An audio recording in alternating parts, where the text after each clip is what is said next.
My lovelies, I feel like today is a day to overindulge. This pairing that I'm going to do today as we walk this journey through the grapevine is something that can take the stress off. Today, I'm pairing a Pinot Noir with chocolate ice cream.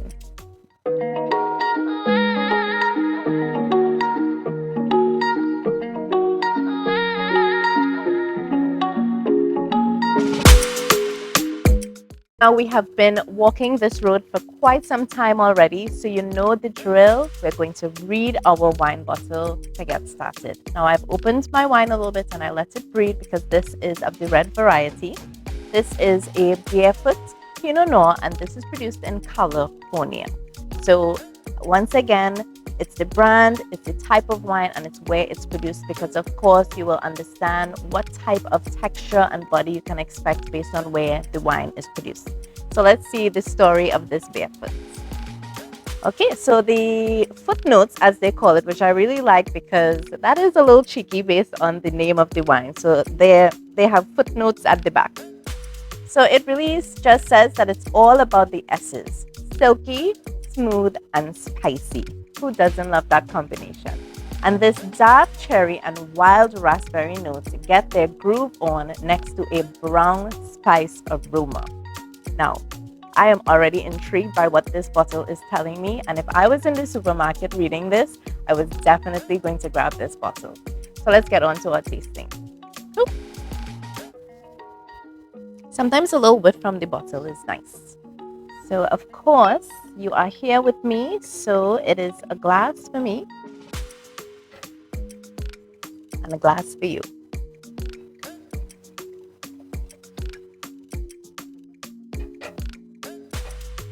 All right. So I want to just talk about my stemware for a little bit. Now, there is so much different variations of stemware that you can get, but if you are just beginning your wine journey, one set of wine glasses will do you just fine. There's the lip, the base of the glass here, the stem, and then this is the bowl. Of course, as I would have mentioned before, holding your wine by the stem of the glass is really important so that you don't change the temperature of your wine by holding it like this. Okay, so that affects your experience. First smell is always my favorite. Immediately, I get that wild cherry that they talked about on the bottle, but I'm also getting some hints of vanilla. And I don't know if you've noticed this, but hints of vanilla seem to be in quite a lot of things. So maybe that is the je ne sais quoi, as they say, in wine production. Let's have our first taste.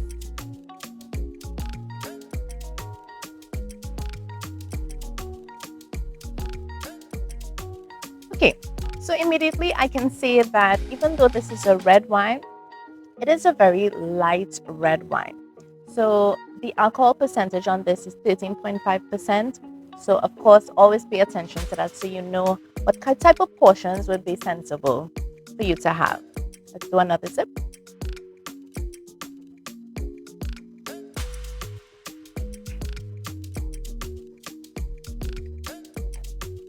Now there is an acidity here that I really like, especially the fact that we're going to pair this with sweet ice cream. I'm looking forward to that pairing. So let me grab my ice cream from the freezer and we can taste both.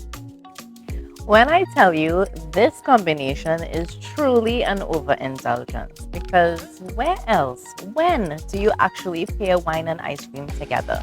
Because sometimes you're stressed out, you have a glass of wine.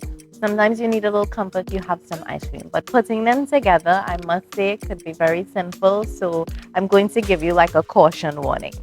So for my choice of ice cream, I just chose a chocolate ice cream that has dark chocolate chips in there. The reason for that is that Pinot Noir pairs really well with dark chocolate. And not everybody likes dark chocolate, but a little sprinkle here and there would really elevate that wine experience for you. So let's try it out.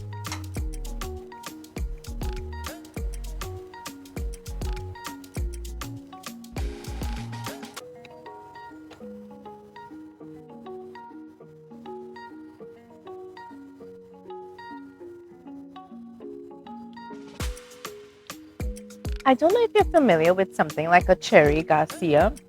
It's basically like cherries and chocolate kind of combination. that is exactly the balance and taste that I'm getting with this combination, because as I put the ice cream in my mouth and the creaminess melts away, what is left is those little dark chocolate chips. And so when you sip the wine, it is magical. My lovelies, I hope you enjoy and try this pairing. Trust me, it's simple, but it's very comforting. Try it. Let me know how the experience was for you. Let me know if there's any other wines that you'd like for me to try. I'm very happy to even try your pairing suggestions. Ask your questions in the comments and I'll be sure to respond. As usual, it's been such a pleasure taking this step into this Through the Grapevine wine journey with you. Be sure to like, follow, and subscribe right here on YouTube. You can check out our Instagram page for all our sip tips, which is coming up at the end of this video. And of course, I'm always doing some fun stuff on TikTok. My lovelies, have a great day. My lovelies, do you know what wine tanning is? Well, let me tell you, I heard through the grapevine that this is the substance that is extracted from the skin and the seeds of the grapes, and even the oak barrels that they store the wine in. And what this does is that it provides the body and texture of the wine. Can you imagine that? Every grape has all these parts and all of these reasons. That is my sip tip for the day. Cheers.